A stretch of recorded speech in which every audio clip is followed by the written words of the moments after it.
यह संविधानिक भारत नहीं था। 1950 26 जनवरी और उसके पहले 26 नवंबर जो टूल बन गया 26 नवंबर को हथौड़ी बन गई। अब इसको इस्तेमाल करने के लिए डिक्लेरेशन है 2 महीने के बाद। लेकिन 26 जनवरी तक या 26 नवंबर तक इस देश में जो है ये धर्मशास्त्र का जो है वो राज चल रहा था। यहाँ पर विभाजन था और विभाजन रहने की वजह से यहाँ पर शक आ रहे हैं, हून आए, डच आए, पुर्तगीज आए। अगर मान लो 26 नवंबर 26 जनवरी का संविधान का दिन अगर नहीं होता ना तो शायद और भी कोई इस देश के ऊपर जो है वो आक्रमण करता। तो ये संविधानिक जो भारत है मतलब कॉन्स्टिट्यूशन के हिसाब से इस देश को चलना चाहिए। यह जो सेटलमेंट है ये 26 नवंबर को हुआ और फिर उसके 2 महीने के बाद जो क्योंकि लाहौर अधिवेशन और उस जमाने में जो कांग्रेस में जो चलता था भारत छोड़ो कंप्लीटली एक डोमिनेंट स्टेटस का जो एक सिस्टम था कि जो पार्शली जो उनका जो स्टेटस देना मतलब पार्शली स्वतंत्रता देना, यह जो सब बातें चल रही थी तो 1929 1930 में फिर जो है जहाँ पर भगत सिंह वगैरह जो है ये कंप्लीट इंडिपेंडेंस बोल रहे थे।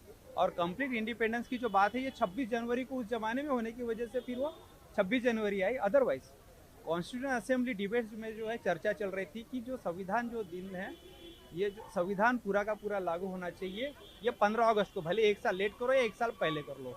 उनको बहुत ज़्यादा गाई हो गई थी और बाद में फिर यह भी चल रहा था कि फिर हमारे भारत के लोग जो है यह एस्ट्रोलॉजी ज्योतिषी शास्त्र अंधश्रद्धा वगैरह इतनी मानते हैं कि बाद में यहाँ के जो शास्त्री है कुंडली देखने वाले जो लोग हैं भविष्य वगैरह तो उनको भी पूछ रहे हैं कि 26 जनवरी जो दिन है ये शुभ रहेगा क्या।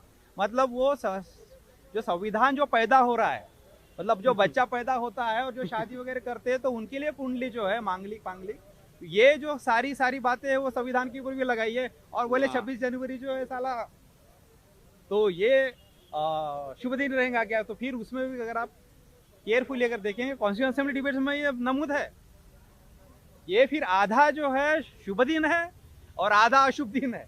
ऐसा क्यों? भारत के जो क्या बोलेंगे ये शास्त्री ये जन्म कुंडली वाले भारत के लोग जो अंधश्रद्धा मानने वाले लोग जो है उनकी दिमागी जो है वो सारा का सारा गड़बड़ रहने की वजह से आपने जो बोला ना ऐसा क्यों तो ऐसा इसीलिए अरे भैया ये लोग जो है ना आधे घंटे में गणपति को दूध पिलाते। आपने ऐसा क्यों जो पूछा उसके बारे में बता रहा हूँ मैं।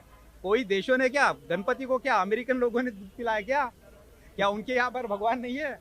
ऑस्ट्रेलिया में भगवान नहीं है ना यार। लेकिन वो दूध भी नहीं पिलाते किसी को, पानी भी नहीं पिलाते यार, मटन चिकन बिरयानी भी नहीं खिलाते कोई अपने भगवानों को। ये खाली जो है इंडिया में जो है वो गणपति को दूध पिलाया। अगर इनका बस चलता अगर अम्बेडकर लोग अगर नहीं होते ना तो अभी तक इन्होंने गणपति को साला बिरयानी भी खिला दिया रहता और मोदक भी खिला दिया रहता। तो ये सारा का सारा जो है ये अगर और कुछ बोलना है तो बोलता हूँ मैं, कोई प्रॉब्लम नहीं। तो याकरिता आपण संविधान दिवस साजरा करतो। यस संविधान दिन जो है हमने मनाने का जो कारण है तो इसी दिन को जो है ये हमारा टूल बना। इसके पहले जो है ये टूल इस तरीके के नहीं था। धर्मशास्त्रों के हिसाब से यहाँ पर कायदे चलते थे। सारे जो कायदे थे मनुस्मृति के हिसाब से ब्राह्मणी जो साहित्य जो है रामायण महाभारत पुराण जो है इसके वजह से ये सारा का सारा चलता था और सारा का सारा उल्टा पुल्टा था। मतलब सती है धर्मशास्त्र की वजह से लॉ है ना, लॉ है, लेकिन सती का है। बाल विवाह है लॉ है, वो है। एजुकेशन नहीं देना लॉ है। लेबर की प्रॉब्लम है, ब्राह्मणी शिक्षा लेगा है, बाकी लोग शिक्षा नहीं लेंगे, लॉ है। लेकिन ये सारे जो लॉ है ये गड़बड़ सड़बड़ थे और इसीलिए हमने मनाना चाहिए कि अब सारी की सारी जो गड़बड़ सड़बड़ जो है एक संविधान जो बाबा साहब ने सेटलमेंट करने की वजह से हो गया। मतलब बाबा साहब का फिर से एक स्टेटमेंट मैं बता देता हूँ आपको, मतलब 2 स्टेटमेंट बता देता हूँ कि संविधान कितना भी अच्छा लोग बुरे। आप आज जो इंडिया में जो सारा का सारा जो गड़बड़ चल रहा है तो बाबा साहब बोलते संविधान कितना भी अच्छा अगर लोग बुरे हैं तो अच्छे संविधान में को की भी जो है वो धज्जियां उड़ा देगा। मतलब एक व्हीकल का अगर आप उदाहरण लेंगे, एक वल्वो जो गाड़ी है अगर कोई अनाड़ी है तो वल्वो गाड़ी को ठोक देगा। लेकिन कोई अगर एक्सपर्ट है तो एक खटारी 50-100 साल पहले की जो खटारी गाड़ी है ना उसको भी अच्छे से चला लेगा। ये नाचना है आंगन टेढ़ा वाला कार्यक्रम है। ठीक है, मैंने लास्ट टाइम भी ऐसा बोला था सारा संविधान हमने बनाया, हमें संविधान की ज़्यादा गरज है और संविधान करता हमीश लोग है और हमारी संविधान के में रहते हुए हमारी बिल्ली हमसे म्याऊं ऐसा वगैरह तुम्हारी माँ की वगैरह ऐसे मैंने कुछ बातें बोली थी। तो इस तरीके से ऐसी सारी जो बातें इस संविधान के बारे में ये लोग करते हैं। एक स्टेटमेंट जो आपको मैंने बताया कि संविधान अच्छा लोग बुरे। अगर संविधान अगर बुरा है और अगर लोग अच्छे हैं, मतलब गाड़ी कितनी भी खटारी है, ड्राइवर अच्छा है, तो बुरे संविधान को भी जो है उसमें से वो उस संविधान को अच्छा साबित कर सकता है। आप देखेंगे कौन से अच्छे संविधान होते हैं। 10 कैपिटल या मार्क्स का जो मैनिफेस्टो है या रामायण हो, महाभारत हो, पुराण हो, उनमें उनकी पूरी श्रद्धा है। आप कोई अंधश्रद्धा अगर उसमें बता दोगे यार ये गड़बड़ है, वो बराबर नहीं है, ये विज्ञानिष्ठ नहीं है, बोलेंगे आपको इसका अर्थ नहीं समझ में आ रहा। एक कुरान के बारे में एक मुसलमान को अगर बता देंगे, लेकिन उसकी श्रद्धा है उस संविधान में। पूरे दुनिया के लोग संविधान पर चलते हैं, अपना वो धर्मशास्त्र का संविधान है, मतलब बाइबल के बारे में या गुरु ग्रंथ साहिब के बारे में। तो इस श्रद्धा के चलते, मतलब उसके संविधान में उनकी जो श्रद्धा है जिसके चलते उसमें से वो लोग प्रचार कर लेते हैं। लेकिन जब ऑन द अदर हैंड हम लोग जब देखते हैं कि जो कॉन्स्टिट्यूशन ऑफ इंडिया है, इसके बारे में बाबा साहब जो बोलते हैं कि ये संविधान अच्छा है, शांति के समय में और युद्ध काल के समय में ये आपको बहुत बेनिफिशियल रहेगा। और आप देखेंगे इसके पहले टोटली इमरजेंसी थी, जो लॉकडाउन का जो पीरियड था, इस टाइम में संविधान वर्क कर रहा था। ये जो संविधान जो है प्रॉब्लम हुआ, ये हुआ, वो हुआ, सब हुआ, ये तो इंसान के जो लोग हैं ये सारे गड़बड़ थे, जिसकी वजह से उस संविधान को अच्छे से उन्होंने इम्प्लीमेंट नहीं किया। तो बाबा साहब का और एक स्टेटमेंट बताता हूँ मैं। बाबा साहब बोलते हैं, मतलब इस देश में जो आपने जो सवाल पूछा उसका जवाब दे रहा हूँ मैं, कि संविधान हमने क्यों मनाना चाहिए। तो यहाँ पर जो हमारे देश में ये 4 वर्ण है, ब्राह्मण, क्षत्रिय, वैश्य, शूद्र, और ये जो ब्राह्मण, क्षत्रिय, जो वैश्य, शूद्र, जिन लोगों ने निर्माण किया, अननेचुरल इंस्टीट्यूशन निर्माण किया, बाबा साहब कहते, तो इन ब्राह्मणों ने फिर ये जो बुद्धिमान जो लोग हैं, तो इन्होंने संविधान वगैरह निर्माण करना चाहिए था। अरे यार बुद्धिमान आप लोग हैं तो आप ही बना सकते हो ना। लेकिन बाबा साहब कहते कि when they need the Ramayana they send for Valmiki who was the untouchable.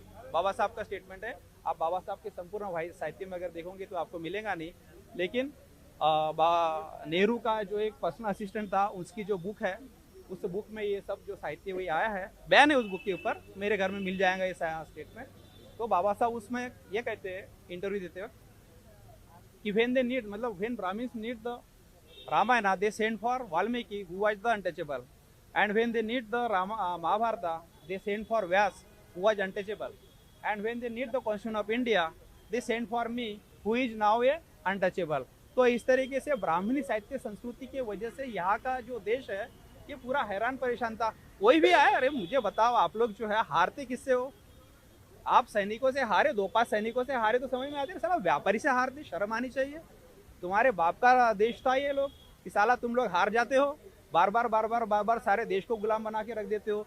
क्यों हारते हो? तो तुमने जाति पाति का ऐसे जो निर्माण कर दिया, तुमने डिवीजन ऐसे निर्माण किया कि ब्राह्मण खाली पढ़ेगा पढ़ाएगा, वैश्य खाली व्यापार करेगा, और शूद्र जो है ना तो वो कुछ कर सकता है ना कुछ। इसलिए अगर मान लो किसी में अगर अवेयरनेस अगर है, वो क्षत्रिय कोई भी आ रहा, अरे व्यापार करने के लिए आ रहा, वो लोटा लेके आने के बाद जो है आपको गुलाम रहे तो साला थू है, तुम्हारे शर्म मतलब डूब के मर जाना चाहिए कि साला तुमने 150 साल हुआ और 600 साल मुस्लिमों का, उधर डच है, उधर पोर्तुगीज है, उधर खून है।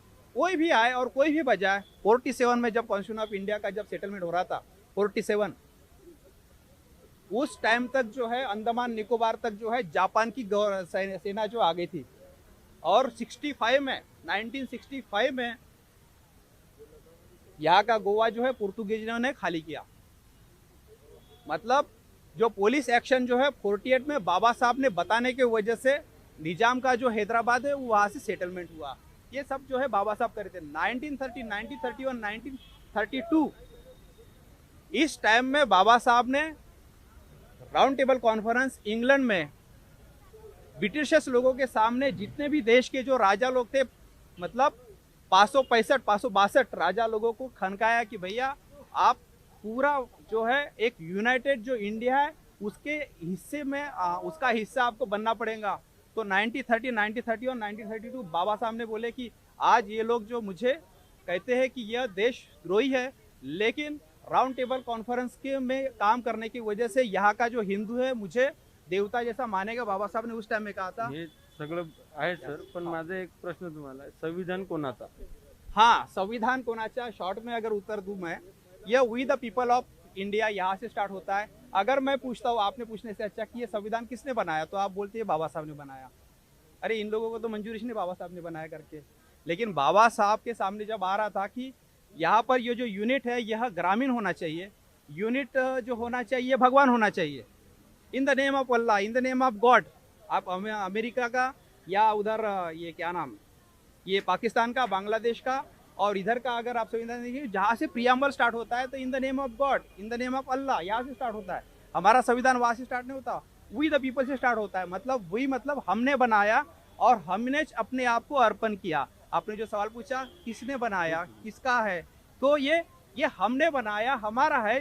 जिस तरीके से यस, जब हम अपना मकान बनाते हैं तो अपना मकान खुद बनाने के बाद हम अपना मकान नहीं ढहाते, हम क्या करते हैं, अगर उद्घाटन करना है, वास्तु करना है, हम ही ने मकान बनाया, किसी और से वास्तु करा लेते हैं, लेकिन घुसते खुद ही में। इस तरह से अपने संविधान को हमने बनाने की वजह से अपने संविधान में खुद ही घुसो ना भैया। वी द पीपल से लेके आखिरी तक अगर आप देखेंगे तो वहां पर सिर्फ कॉमा है, डैश है, लेकिन फुल स्टॉप सबसे आखिरी में है। एक सिंगल स्टेटमेंट है बाबा साहब का, वो प्रियम्बल टोटल जो है, जो उसके पहले जो एम्स एंड ऑब्जेक्ट्स नेहरू ने डिजाइन किया था, उसको फाइनलिटी में जो बाबा साहब ने उसको फाइनल किया। 1919 में बाबा साहब ने संविधान दिया था, 1927, 1928, 1930, 31, 32, 1935 government of India act, 1947 government of India independence act, और एक स्टेट्स माइनॉरिटी का 1947 मार्च महीने में दिया। एंड ड्राफ्ट कॉन्स्टिट्यूशन बाबा साहब ने जो है फाइनल 21 फरवरी 1948, 6 महीने में संविधान बाबा साहब ने आपको दिया। 1919 से लेके तो यहाँ तक जो है बाबा साहब ने कई संविधान दिया, और संविधान के ऊपर भारत चल रहा था, इसकी हवा ब्रिटिशर्स को भी मालूम नहीं।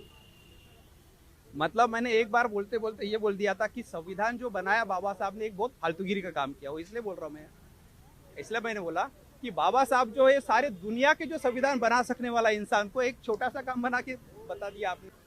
संविधान का जो स्वरूप है गवर्नमेंट ऑफ इंडिया एक्ट, मतलब ये बाबा साहब का जो संविधान अगर आप देखेंगे तो इसमें कुछ जो रिजर्वेशन दिखेगा, तो ऐसी जो प्रोविजन है, तो अफर्मेटिव एक्शन जो है आपको अमेरिका में मिलती है।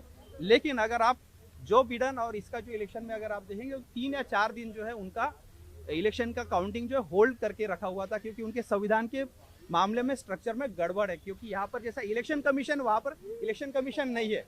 देखो संविधान की ये कमी उनमें रह गई, बाबा साहब ने उसको जो इंडिपेंडेंट बनाया, ऐसा इंडिपेंडेंट वहाँ पर नहीं था। अब वहाँ पर इंडिपेंडेंट नहीं बनाया, लेकिन वो जो स्टेट के लोग जो वहाँ पर जो रिजल्ट देते थे वो लोग ईमानदार थे। वो ईमानदार रहने की वजह से वहाँ पर कुछ जो 3-4 दिन में गड़बड़ी नहीं हुई, और यहाँ के लोग जो है इंडिपेंडेंट जो है उसका स्ट्रक्चर कौन सा इलेक्शन कमिशन का बनाने के बावजूद भी यहाँ के लोग बदमाश है। या दिवशी बाबासाहेबांनी जे संविधान लिहिलेलं होतं त्याचं इम्प्लिमेंटेशन झालं, आणि त्यामुळे आपण हा संविधान दिवस साजरा करतो। आणि या ठिकाणी जोही नागरिक आहे तो नागरिक, प्रत्येक नागरिकांचं जे कर्तव्य आहे ते संविधानानुसार ते चालतं, आणि त्यानुसार प्रत्येक जो जाती धर्मनिरपेक्षता सगळ्या ज्या डिवाइड करून बाबासाहेबांनी जे कलमच्या द्वारे आपल्याला दिलेलं संविधान आहे त्यानुसार हे भारताचं संविधान इम्प्लिमेंट होतं। संविधानाचं किती महत्व तुमच्या? संविधानाचं माझ्या मते तर संविधानाचं जे महत्त्व आहे शब्दात सांगता येणार नाही। त्याचं कारण म्हणजे असं की पुरुषांपेक्षा महिलांवरती सगळ्यात जास्त उपकार जर कोणाचे असेल तर ते म्हणजे भारताच्या संविधानाचे। त्याचं कारण असं आहे की एकमेव फक्त चूल आणि मूल यासाठी जे आपण ब्राह्मण नीती यूज केली होती, त्याच्या आधी ज्या पद्धतीने पंथानुसार म्हणजे वर्णानुसार जो आपल्याला दिनचर्या आपली होत असे, जसं ब्राह्मण, क्षत्रिय, वैश्य आणि शूद्र या 4 पद्धतीमध्ये जर बघितलं तर स्त्री ही ब्राह्मणांच्या स्त्रियापासून ते शूद्रांच्या स्त्रियापर्यंत काय होती, एक नीच किंवा एक फक्त मूल आणि चूल यावरती मर्यादित होती। परंतु जसंही बाबासाहेबांचं संविधान या ठिकाणी आलं तेव्हापासून प्रत्येक स्त्री स्वाभिमानाने जगायला शिकली, स्वाभिमानाने आपलं शिक्षण, आपली नोकरी, आपलं मुलबाळ सांभाळू शकते, नव्हे ती चूलमूल तर सोबतच आपलं सामाजिक कर्तव्य ते पूर्ण करू शकते। आणि म्हणून इतकं मोठं महत्त्व आहे की याचा अर्थ असा नव्हे की फक्त एससी किंवा याच महिलांनी बाबासाहेबांना हारार्पण करावं। सगळ्यांनी ज्यांचाही त्यांच्या पद्धतीने धर्माचा अभिमान आहे, स्वाभिमान आहे, त्या पद्धतीने त्यांनी करायलाच पाहिजे। पण प्रत्येक स्त्रीनी एक बाबासाहेबांना हार मात्र चढवायला पाहिजे। तो या करण्यासाठी जर आज कुठली स्त्री याच्यामध्ये भारतामध्ये जगत असेल स्वाभिमानाने, ते फक्त आणि फक्त बाबासाहेबांचं संविधान इम्प्लिमेंटेशन झाल्यामुळे। संविधान दिवस तुम्ही कसा साजरा करता? आम्ही संविधान दिवस साजरा करण्यामागे बाबासाहेबांचे जे आपल्या अफाट असे उपकार आहेत ते तर फेडता येणार नाही, परंतु आम्ही आमच्या विहारामध्ये लहान मुलं जे असतात, मुली असतात, त्यांना संविधानाचं महत्त्व समजून सांगतो. त्या ठिकाणी आपण प्रिएम्बलचं रीडिंग करतो आणि त्यासोबतच आपण इथे संविधान चौकामध्ये येऊन एक बाबासाहेबांच्या संविधानावर एक आक्षेप टाकून त्याच्यावरती प्रकाश टाकून सर्वांसमक्ष तो एक भाग असतो जो सगळ्यांना परत उजळणी होतो आणि त्यानुसार बाबासाहेबांनी आपल्यावरती केलेले जे काही अनंत उपकार आहे त्याची भावना जागृत होते आणि त्यामुळे आपल्याला स्वाभिमान निर्माण होतो.